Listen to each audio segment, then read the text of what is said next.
Ng'ennaku z'omwezi 15 omwezi ogwa January twakulaga abatuuze ku kyalo Nakanyonyi Bengazi ekisangibwa mu tawuni kanso y'e Naggalama Nakifuma mu disitulikiti y'e Mukono abaatabukira n'abakyala b'ekyalo Penina n'abaweesi ng'ono bamulumiriza okubba embaata Zamuliraanwa Yusufu Mulumwe ate n'abeefuulira n'abasibako ogw'obuyeekera. Olwaliro n'abaweesi Assimbiddwa mu Kooti Nakifuma n'avunaanibwa omusango gw'okubba embaata wabula nga nnyini embaata kimuweddeko okutuuka ng'omulamuzi w'eddaala erisooka Peter Bukina ayimbudde Penina kakalu ka Kooti. Bayisiza buyisa omusibe n'agenda omulamuzi munda mu gundi eri nga tetuli mu Kooti.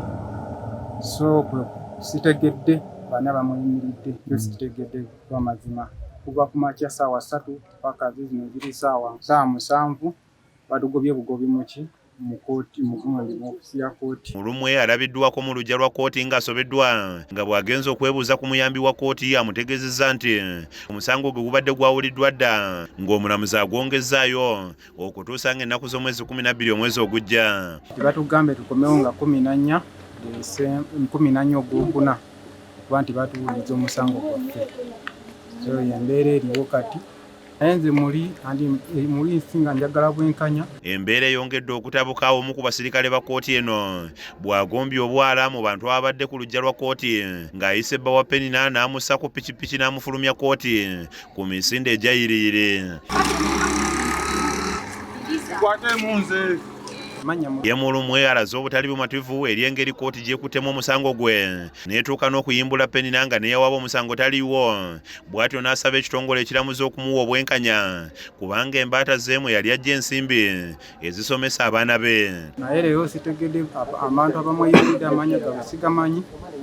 So sitegedde naye baŋŋambye bugambina nnaku naye nga tete bampise mu gundi muli nga baleeta omusibe gwenkoopuleeningako okutwala embaata zange. Simanyi kyakukola kuba nti nfuna obwenkanya okufuna embaata zange nga mbe nti nzifuna kuba embaata ezo ze zinnyamba era omwana wange kati atudde tali mu kusoma olw'ensonga nti embaata ezo zentunda n'enfunamu ki n'okupangisa ennyumba ssaawa yakati era bammanja. Ono agenze mu maaso n'ategeeza nti ensonga zino zaatuuka ddewo omuduumizi wa poliisi y'e Naggalama eyalagira Penina amuddiza embaata ze kyokka ku mbaata 7 yalinako emu ate nga nayo yagaana okugimuddiza.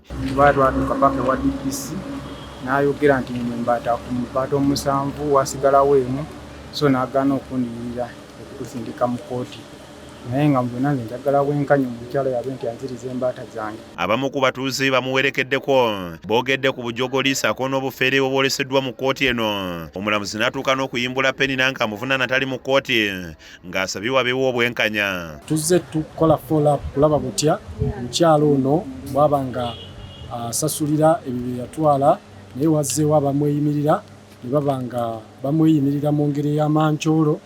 Okusinziira nga bwe tubadde tulabyewo engeri ebadde etali ya bwerufu bulungi kubanga n'engeri gye beeyimiriddemu omusibe waffe n'abamweyimiridde nga tetubategeera ku kitundu tetubamanyi. Mawulire ge twakulaga ng'ennaku z'omwezi 15 twatuukirira Penina ku nsonga z'okubba embaata Zamuliraanwa. Ono bino byonna yabyegaana n'ategeeza nti bya bufuzi kubanga n'embaata ze wabula nga zaayawulira wa Muliraanwa nga yali agenze kuziggyayo olwo ne bamusibako nti azibbye.